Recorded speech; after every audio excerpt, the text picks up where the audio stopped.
Human trafficking has been an ongoing problem in Southeast Asia. The trafficking industry generates $32 billion last year and is the second largest criminal industry worldwide. 80% of all victims are women and girls, and 50% of all victims are underage. The United Nations Interagency Project on Human Trafficking, or the UNIAP for short, was established in 2000 to facilitate a stronger and more coordinated response to human trafficking in the greater Mekong sub-region. Today we are lucky to have a special guest, Mr. Matt Friedman, the regional project manager of the UNIAP. And Mr.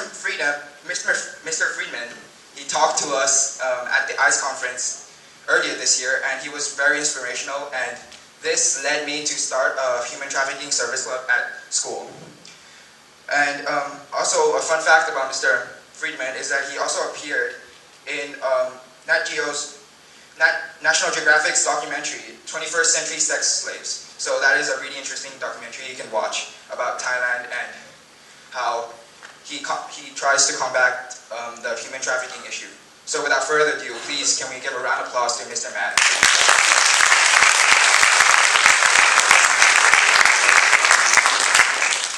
Well, let me begin by thanking the school for the opportunity to be here today. Let me start by basically answering a simple question. Why am I here today? Well, I'm here today because, for me, I heard about human trafficking for the first time when I was 5 years old. My mother used to tell me the story about how her mother was coming from Germany to meet up with her husband, who was in Los Angeles. But she didn't speak any English at all, just German. When she got to Chicago, she thought she was where she was supposed to be, but she wasn't. But when she went to talk to people to say, am I in Los Angeles? Where is my husband? Can you help me? Nobody understood her because she was speaking German. This German trafficker saw this, he happened to speak German, came up to my grandmother and said to her, come with me. Your husband wants you to come with me so that I can take you to him. She was 23 years old at that time, and she was about to be taken off to a brothel. Instead, a couple who spoke German saw what was happening, stopped her from going, got her back on the train, and the rest is history. Had she gone off with that man, she would have ended up in a brothel, she would have been diseased, and in about 5 years she probably would have been dead. I tell this story because it has a number of the dynamics of what constitutes what is human trafficking, and I'll get into those. But it wasn't until much later that I got exposed to a lot more situations that had trafficking in it. I was living and working in Nepal, working on health issues, and at that time I came in contact with a lot of 13 and 14-year-old young women who were HIV positive. And at that time we couldn't understand, well, why would this particular group be in that situation? So we started to go to the shelters, and when we got there and interviewed them, we heard that young girls were tricked into thinking that there were good jobs in India, but when they got there, they were forced into prostitution.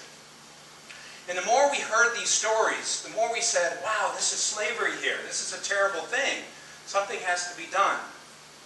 But it wasn't until I finally took a trip to India, where I actually went into the brothels as a health worker with a police officer to look to make sure that health circumstances were there, that it all made sense to me where it all came together. I walked into this particular brothel, and an 11-year-old girl who had recently been trafficked saw me, ran up, and literally wrapped herself around me and said, save me, save me. Now imagine an 11-year-old girl. It's, I guess, a 6th grader here, right? Or 5th. If you imagine she's not developed, she's in this terrible location, forced to do bad things. I turned to the police officer and I said to him, okay, we have to get this girl out. And he said, no, you can't. I said, why can't we? You're a police officer. And he said, in this world, they'll kill us before they'll let us leave. So to make a long story short, we left, came back with a lot more police, but she was obviously gone. It was one of those moments in time when you were faced with a test, a life test. I should have gotten her out of that situation, but I failed. And so as a result of that, I was feeling very bad. I had nightmares, I felt a lot of guilt, and an activist was born. And from that point on, I've been addressing human trafficking, working for the US government, working for the United Nations, and have been doing this for quite some time. I'm going to come back to that story at the end, but what I'm going to do today is try to give you the basic information that you need to understand to figure out what human trafficking and slavery are. And I'm going to basically start by talking about a few stories, because stories give you the context to understand the situations people are in. This first story talks about men who end up on fishing boats. This boat happens to be a Thai boat, and it leaves from Thai waters. Men from either Cambodia or Myanmar get tricked onto these boats, forced to work 19 hours a day, 7 days a week. If there's fish out there, they work continuously, and they give them drugs basically to force them to work. They eat rice and fish every single day, and they don't leave the boat for 4 years. If the captain doesn't like them, they get thrown off the boat. If they get sick, they get thrown off the boat. If they get injured, they get thrown off the boat. When they come back in after 4 years and they ask for money, the captain says, "I'm sorry, I'm Thai, you're Cambodian, I don't have to give you any money, go away." We had one case recently where a person was so upset that they got no money that they went from captain to captain. And finally somebody said, "I will give you some money." Went to the captain, got drugged, and put on another boat for 3 more years. That's an example of human trafficking. That's an example of slavery. Another situation, I'm using Thailand as an example, but not just because Thailand has trafficking, it's because we're all here. But all of the countries that I work in have the same issue, but since we're here, we'll talk about Thailand. This particular picture, people from Laos come into Thailand, and they basically hear that there's jobs at a construction site. So they go to the construction foreman, and they say to him, "Listen, can I have a job?" The person says, "Fine, yes, but I can't pay you for the first 3 months." 3 months goes by, they say, "Can I have my money?" He says, "You got to wait another 2 months." Then another 2 months. Then another 2 months. Almost a year goes by, no pay, 14, 15-hour day, 7-day a week, with the expectation of paying, but the person hasn't received anything, they're in debt. They put a lot of pressure on the foreman. Foreman makes a call to the immigration police. Immigration police comes, picks that person up, deports them. That's a form of trafficking. That's a form of slavery, because the person got no pay for the work that they did. Men and women in this particular factory, a situation, a man from Myanmar hears that there might be work in a factory in a place called Sumit Sakan. Knocks on the door of the factory. Factory owner says, "You can have a job. I'll pay you $50 a month, but you can't leave the factory." The person says, "Fine, that's a lot more money than I'd ever make back in my country." Goes in, works very, very long hours, 7 days a week, 14, 15, 16 hours a day. After 2 months, goes to get his pay. But he's told by the factory owner, "I forgot to mention, it costs $54 a month to keep you here.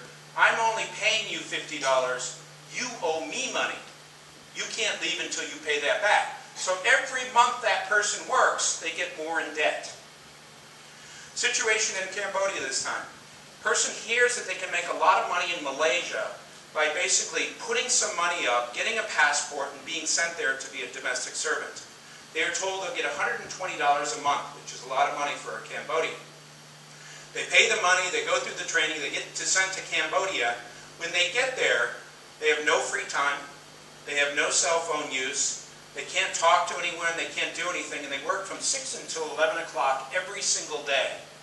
But the house deducts the fact that they're living at the house, the food, the medicine, everything. So at the end of the month, they really only get $10 instead of $120. They do that for several years, they get sent back, they complain about the situation, but the people in the company say, "No, it was her fault, she was very lazy, she didn't do anything, we have no responsibility." That's a form of slavery, that's a form of human trafficking. Now when it comes to human trafficking, there are basically 3 elements in the international definition. You have an act, you have a means, and an exploitation for adults. So if you have harboring and fraud and exploitation, you have trafficking. If you have recruitment and threats and exploitation, you have trafficking. So the definition has 3 parts. For children, you don't have to have by means. If you recruit for exploitation, transport for exploitation, or harbor for exploitation, then you have human trafficking. But this is all very confusing. And actually, I'm not a big fan of the trafficking definition. At the end of the day, the outcome of human trafficking is slavery. So let's call it what it is. Much of the human trafficking world focuses on a person moving from one place to another, but who cares? Whether they move from one country to another, or one province to another, or from one side of the street to another, it really doesn't make much difference. If the outcome is slavery, the outcome is slavery. Now, when we use the word slavery, we think about, well, didn't slavery end a long time ago? Didn't the United States fight a war over it? And didn't all kinds of countries have laws and declarations? This particular visual shows the slave trade over the period of 1500 to around 1870. And you can see that a lot of people ended up going to different parts of the world. That was a terrible thing. When we stop and look at the numbers of people, from the duration of 1450 to 1900, 11 million slaves.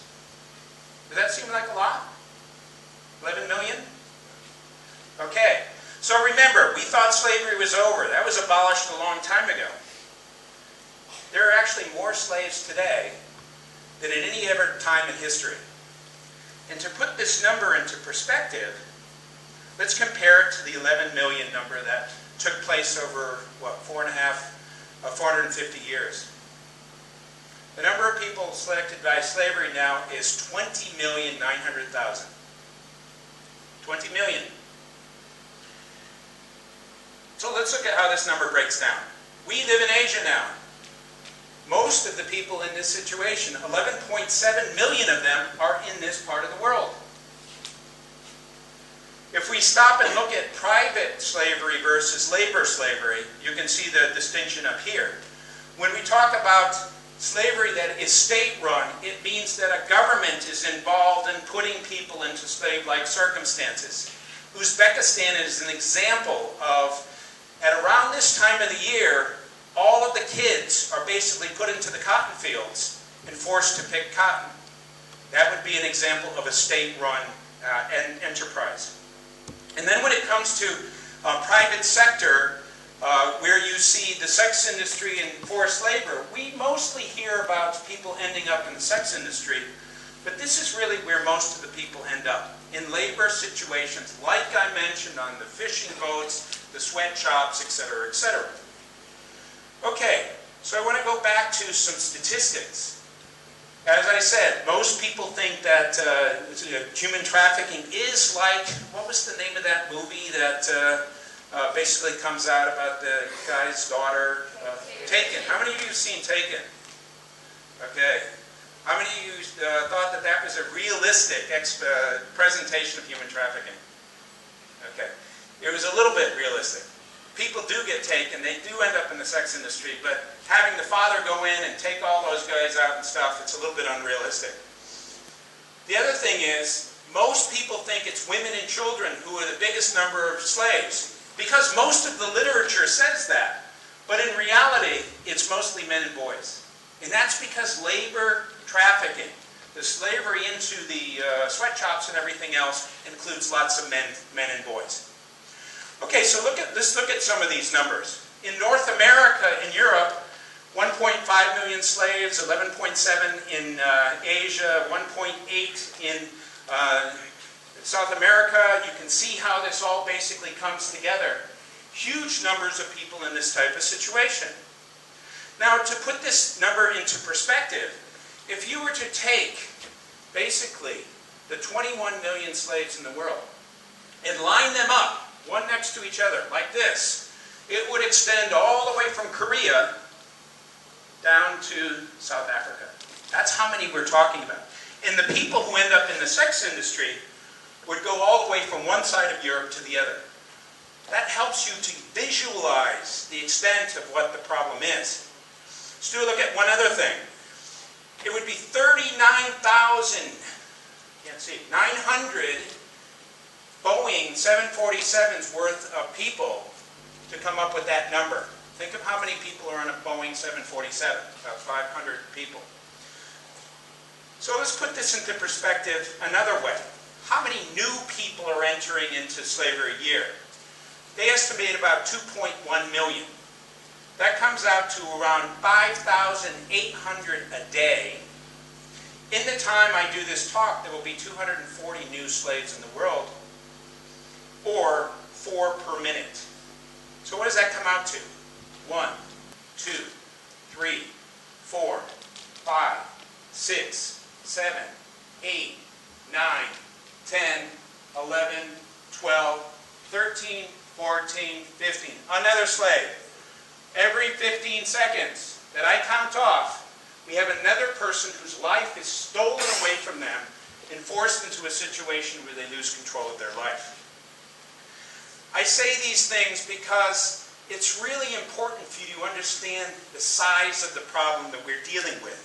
And it's also not something that's far, far away. It happens in all of the countries, including my own, the United States, Europe, Asia, etc. How does it work? Basically, traffickers lie to people. If I went up to you and I said, I'm going to give you a job that pays $250,000 a year, okay? You only have to work 10 hours a week. I'm going to give you a car. All you have to do is come with me, and that's all yours. That's basically what the traffickers say to the victims. They give them such a magnificent lie, and it sounds so convincing that they agree to go off with somebody. Another thing that they do is they say, okay, you owe money to me. So if I went up to this individual here, because he borrowed 100 baht, I'd give him 100 baht, and then the next day I'd come back and say, well, with interest, it's now 20,000 baht. Now, is that fair? No, of course not. But since we have this relationship with debt, I can say whatever I want, and that's what traffickers do. They indebt people into a situation where money is owed. Okay, another thing is kidnapping. Now, this goes back to taken, where basically the assumption is that you have a person who is kind of taken out of a situation and then forced into another situation. It really doesn't happen very often that way. Why? Because if a person doesn't want to go from one place to the other, if you put them in the car, they're going to scream, they're going to want to run out, and so forth. It's much easier to just trick them and deceive them into a situation where they think that when they get to this other location, that it's going to be good. So most trafficking victims, during the movement, there's no human rights abuses taking place. Because I'm thinking I'm getting that $250,000 job and I'm going to get a car and my life is going to be great and I only work part-time. Because those lies are what the person is thinking about.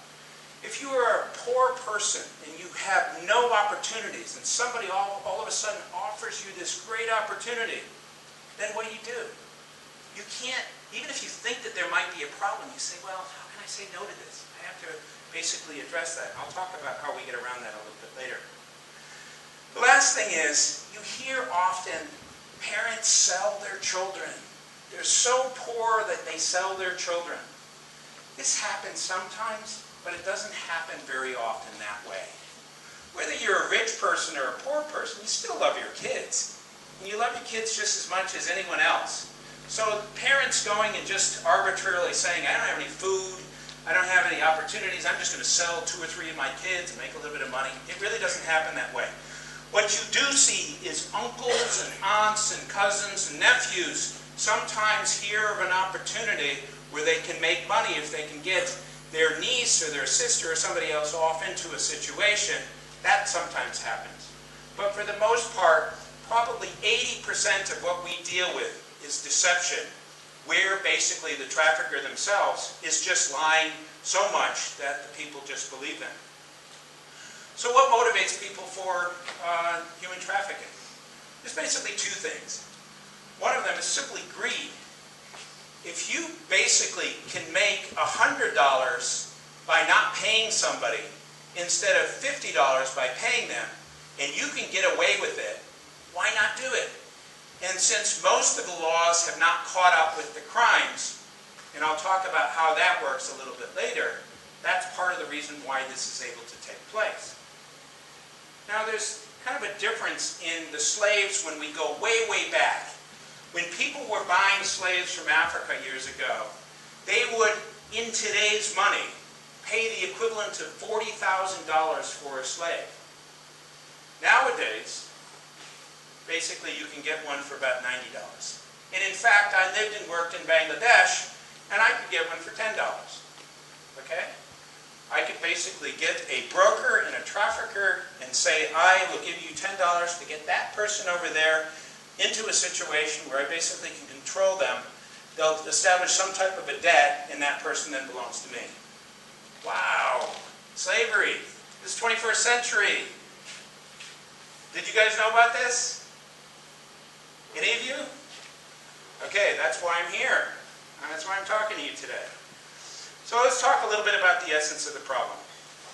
We use terms like slavery because the people don't get paid. So if a person basically is in a situation for a duration of time and they don't get any money, what is that called? Call it what it is. Another thing is you lose freedom and control of your life. Now, every single person in this room, if you wanted to, you could get up and walk out this door, go across the street, get a cup of coffee. At the end of school, you can turn the TV on, you can pick up the phone, call your friends, you can do homework or not do homework, it doesn't matter. You have choices. You are free to choose things. Yes, there are parental things and school rules and regulations, etc. We all have those. But for the most part, you have the ability to have control of your life. Now, a person who's in a trafficking situation doesn't have that luxury. Somebody else controls their life. Now, years ago, when I was living in Nepal, I had some UN people come to me. I wasn't working for the UN. And they said to me, help us to understand what human trafficking is. And they kept pestering me and saying, come on, help us. I said, okay, is the United Nations open on Saturday? They said, no. I said, good, let's go to the United Nations. Is there anyone there at the United Nations on that day? They said, no. I said, good, let's go over there. So on Saturday morning, we went into a room, I closed the door, locked it, and I walked away for 3 hours. And when I came back, they were very upset. They were screaming and crying and yelling, and it was a big deal for me, and I shouldn't have done it. But they understood what human trafficking was at the end of that. Why? Because for 3 hours of their life, they lost control. And if there's one thing I want you to understand, that's what trafficking is about. A third party, another individual, takes control of your life for a period of time, and it's not yours. And that loss of freedom is big, because it's huge for all of us. Another thing that happens is you have people who are trafficked from one country to the other, partly because of language. Now let's say you're from Cambodia and you don't speak one word of Thai.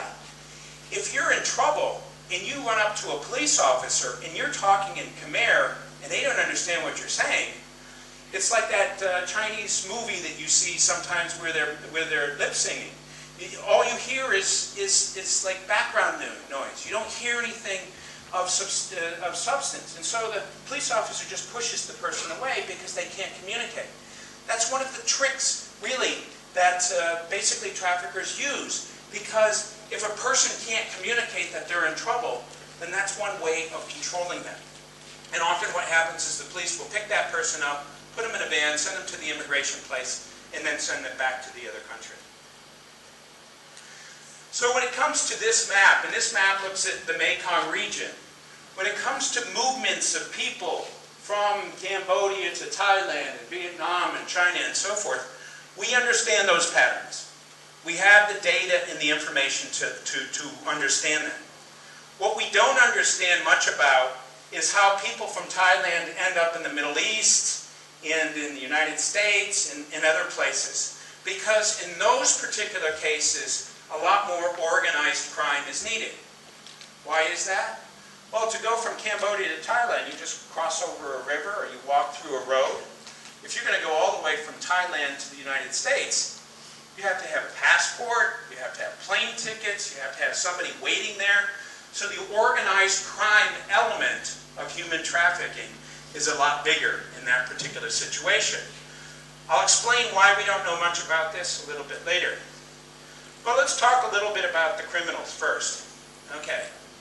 And to do this, I need to find some criminals. Okay, so who am I going to find? Okay, since you're right here, you're going to be my trafficker. Okay? And since you're right here, you're going to be my recruiter. And since you're right here, you're going to be my victim.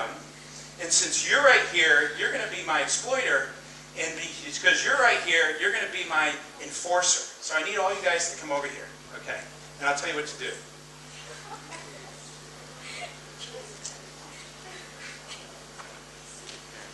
Okay, so you two go over there. Okay? You two go over to the other side there. Okay. So, you are my recruiter. Come over here. Okay, so you're standing here.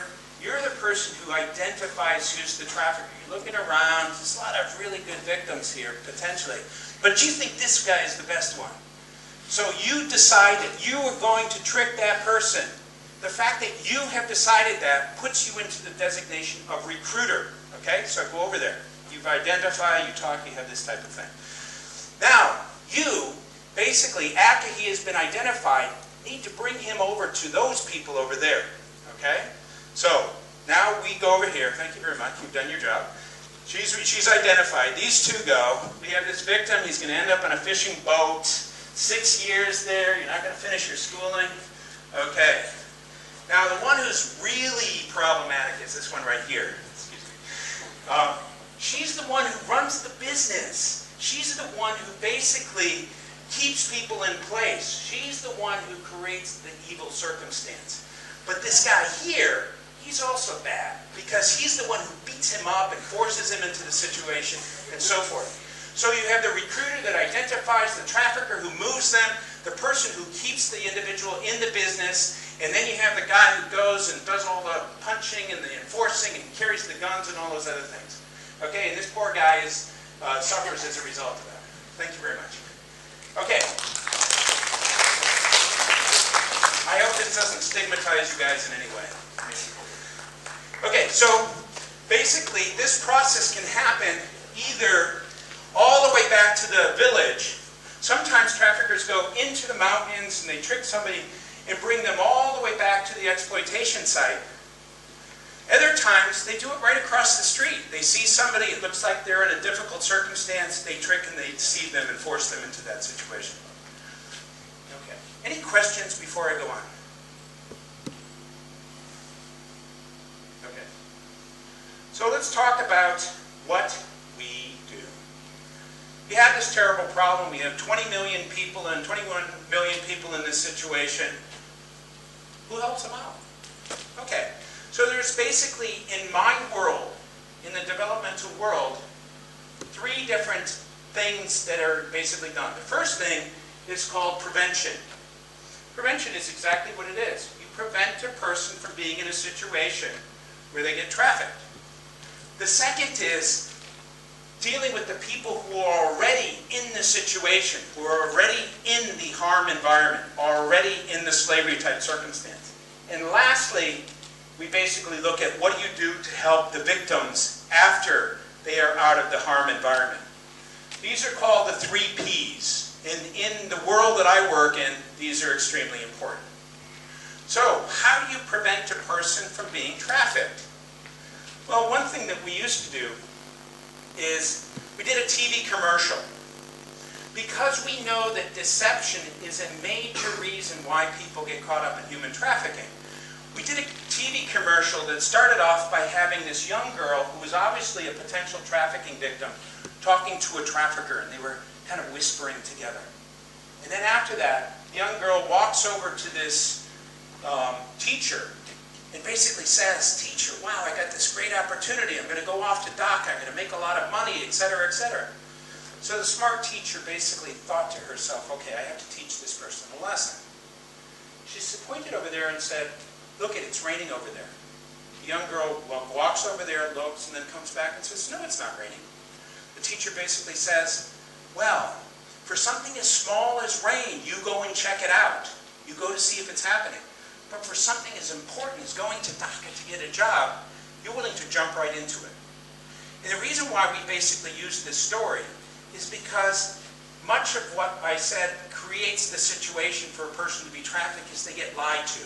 So help people to check out opportunities as they come. Another approach that we use in Mongolia. In Mongolia, you have basically people who are tricked into going to Japan thinking that they're going to be waiters and waitresses. But basically when they get there, they're forced into the sex industry. So how do they advertise for this? They put ads in the newspaper that say if you're between the ages of 17 and 21, if you're pretty, if you're unmarried and you want to make a lot of money, call this number. So what did we do? We put an ad in the paper and said, before you call any of these other ads, call us first. And so we had a person who had a cell phone and a bunch of minutes on it. And as these people called to say, can I get a job? We would say to them, sorry, no. But we're going to tell you about all these other jobs. And what happened is a lot of victims were prevented from becoming victim or potential victims. The second thing that happened is people who had been trafficked to Japan came back and started to call the number to say, this is what happened to me. The third group of people that started to call were the traffickers, because they knew that that number was interfering with their business. The important point of this is to emphasize that prevention program is trying to prevent a person from making a choice that puts them into that situation. In Nepal, there was a young girl. She was about 15 years old. She had been trafficked into the brothels. Terrible circumstances. When she came back, she was very mad. She came to us and said, I want to do something to stop human traffickers. So we said, fine. So we hooked her up with a social worker. And she went from village to village, and she told her story. In Nepal, is there anyone from Nepal in this place? No. In Nepal, they have what's called a people's tree. It's a tree in the center of the town where people come and just sit and talk and so forth. She would sit down at the people's tree, tell her story. First there would be 3 people, and then 10 people, then 15 people, and 50 people.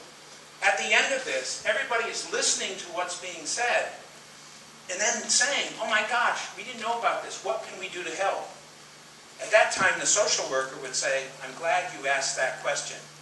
Down the road is a situation where we talk to the community, and they're going to set up a community watch, and the other location is going to have a school curriculum that focuses on this.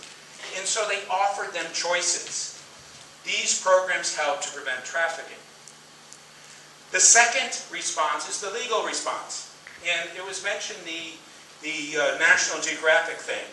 This is where, when law enforcement people identify that there's a problem, they go in, they kick the door in, they take the slaves out, and they arrest the people.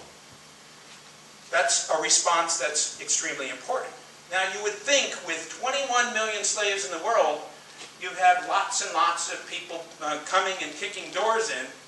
We'll talk about that a little bit later. It doesn't happen very much, and I'll explain the reason why it doesn't happen very much. But in order to do that, law enforcement people need to understand what human trafficking is. You have to have laws in place, and you have to be able to then help the victims after they have been rescued. Which leads me to this third area, victim protection. If a person has been in a job situation where they've been abused for 5 years, how do you think they feel? They're traumatized. They've had their life taken away from them. If you do a repetitive activity for 19 hours a day, for 4 years, every single day, your mind becomes very distable.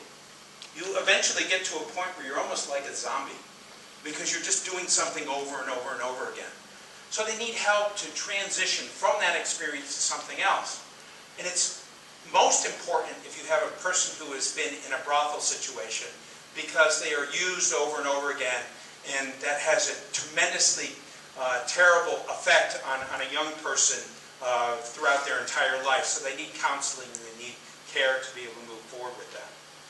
I'm going to just show you a couple of pictures. I mentioned the factory where people were basically locked inside. Look at the size of that wall there. You think anybody's going to be able to climb out of that? No. And also on the top you see the barbed wire. This is after a raid took place. You can see 300 or 400 victims that basically were locked in this situation for a long time. Some of them for 3 or 4 years. And the police came in and they helped them to get out and so forth. Why didn't they leave? Well, because they have closed-circuit television, they have guns, they have all kinds of other things. What the security people would do, what I call the enforcers, every once in a while just beat somebody up, and then they put it on their cell phone, and then show it to people who they think might be troublemakers. And it's usually enough to dissuade them from doing it themselves. Once again, you can see barbed wire, high fences, etc., etc. So who does what? Well, at the end of the day, it's really up to the government to offer support to citizens. Either the government where the person is from, or the government that the victim ends up in their country. And the basic job is to do raids and rescues, to take care of the needs of the victims, etc., etc. So the government has a huge role to play. The second group are groups like mine, the United Nations.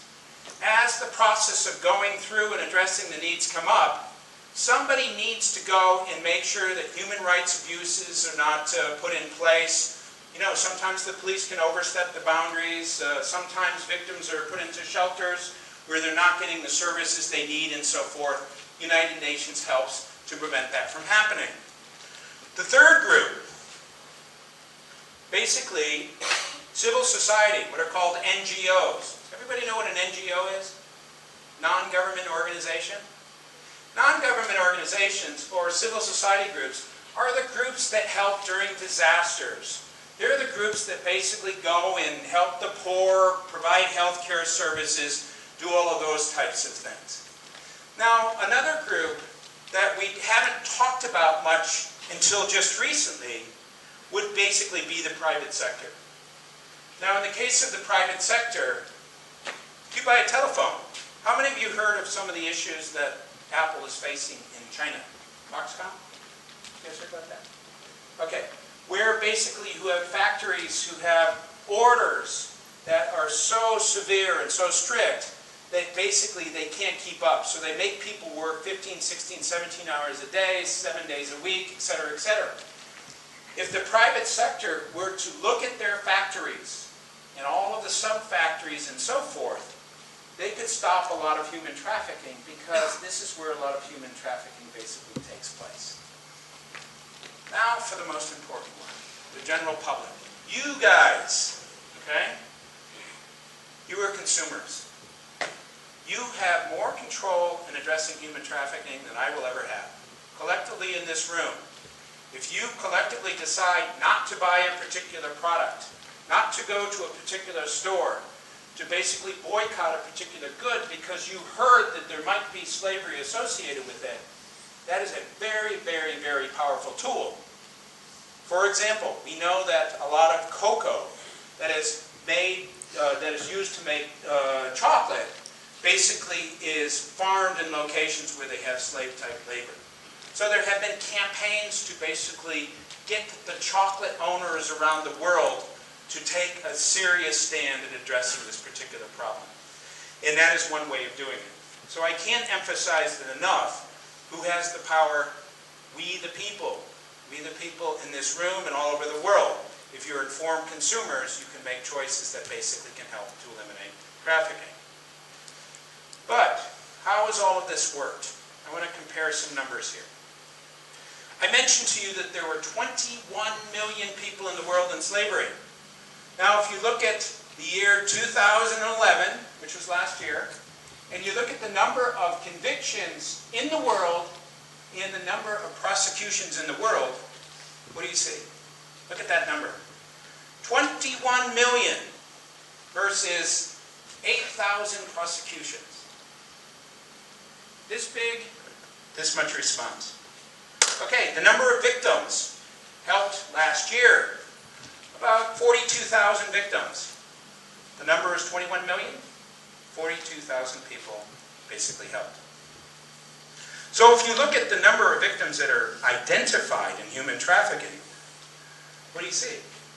This is the number that are unidentified. See that little sliver up there? That's the number of victims that are identified. Wow. 21 million? Look at that little sliver. Why is this? Well, a lot of it comes down to funding.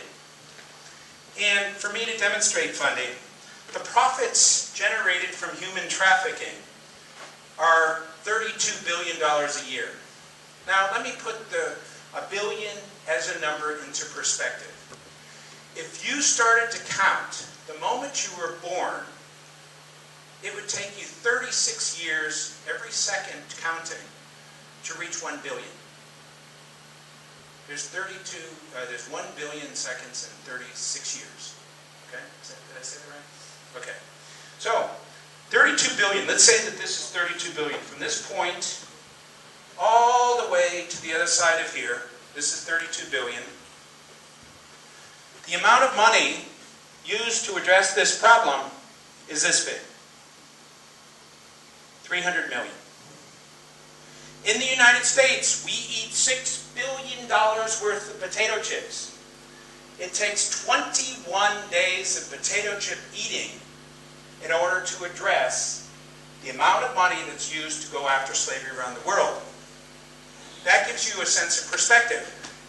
So if we ever think that people like us are going to be able to make a difference with that kind of funding, it's not going to happen.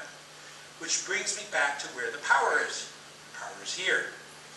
If this group and everybody else decided that this was a problem that needed to be ended, that could be ended. So I'm going to tell you one other story. And then I'm going to kind of end and have you have a chance to answer some questions, or I'll answer some questions. When I was living in Nepal, I was doing a book project. And I would go to the shelters to interview young women who had been trafficked into India. And I did about 300 interviews. But at one of the shelters, there was this young girl who was very, very, very angry. And I tried to interview her a number of times. And each time I went to her, she said, no, I'm not interested. Tried again. No, I'm not interested.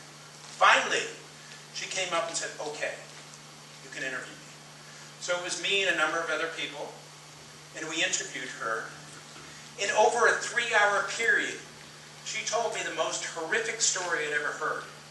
She was actually married to the trafficker. She thought her entire life was going to come together, and she was so happy. He sold her to a brothel. They beat her. They tortured her. She was there for years. She got diseases. All kinds of terrible things happened to her. So at the end of the story, I had to catch my breath because it was so terrible what I heard. And I could see how angry she was. So I looked at her and I said, wow, you must be so angry at the traffickers. She hesitated. She stopped and she said, no, I'm angry at you, and you, and you, and you. She pointed to everybody who was next to me. Where were you when I was in that situation? Where were you when I was there with my sisters? Why are you here taking this information when you know right now that there are slaves all over the place? For me, it was a profound moment because she basically called us all out and said, we as a culture, we as a people, are responsible. Not the United Nations, not the governments, all of us, for the fact that there's 21 million people in the world. She said, I'm not mad at the traffickers, they're just doing what they do. That's what they do. Traffickers are evil people who do bad things. Where are all of you good people? I end at that to basically answer a couple of questions here. What can you do? Okay, first one, you're doing it right now. You're learning about the problem. The fact that you're sitting in this particular room right now listening to me shows that you are learning something about this. But I hope you take this information and you talk to your parents. I hope you talk to your friends. I hope you get involved in the club that has been set up. Because you, it doesn't matter how old you are, have the potential to make a difference. If you see somebody being abused or exploited, tell a parent or a teacher. Okay? It could be somebody in the building, a maid that's being abused or whatever. Don't get involved directly, just tell somebody. And sometimes those situations result in us being able to help a person who's been in an exploitative situation. Speak out about the problem. I know when the ICE group came here, there's a lot of people who are young activists that came together. And I know that after they had the presentation and a number of other presentations, they felt appalled by it, and they got involved. And the only difference between getting involved and not is just deciding that you're going to do that. Be a responsible consumer. Learn about the products that you're buying. And if you hear, for instance, over and over again that a particular product that you're buying seems to be associated with bad things, it's always in the newspaper, it always sounds like there's human trafficking or something about, when you're going to the store and you're comparing, and maybe you're going to buy that item, think twice. Maybe buy the other one. Maybe buy the other one because that particular other company is more responsible. And that company takes care of workers, and that company doesn't allow the supply chain to allow people to be exploited. Lastly, become an activist. Be like me. Come here. And let me tell you another story, which I told last year. Was about 35 years ago. I'm an old guy, so 35 years ago I was about 15 years old. I was sitting in the United States in an audience just like this. Okay? And there was this UN guy up there. You know, I sat way in the back because, you know, I was the cool kid. And, you know, I didn't pay much attention and I slept through most of these things. But I remember what this guy said. He said, one day, one of you guys is going to be up on stage doing this. And I was thinking, okay, well, that guy over there, he's really smart. That guy over there, he's really nice, and so forth. I was the guy over in the corner. I didn't care. I didn't pay much attention. But somewhere along the line, I woke up. I woke up to the fact that this world that we live in isn't something that is borrowed. It belongs to all of us. And if it's good, we take credit for that. If it's not good, okay, we have to take responsibility for that, too. 35 years later, that guy who was over in the corner is now standing on stage. I don't know who it's going to be in this room, but I'm sure it's going to be one of you. Maybe two, maybe five. It's really important for us to think about those things as we think about our careers in the future. So, in ending, while it may sound like this is a hopeless situation because of the numbers, I'm an absolute optimist. I am absolutely convinced that if we wanted to change this world and get rid of slavery, we could do it. We haven't gotten to the point yet where that's going to happen, but it will. And hopefully it'll happen in the next 5 or 10 years. And hopefully it will happen with the help of you guys as well. So, that's basically all I wanted to say. Thank you very much.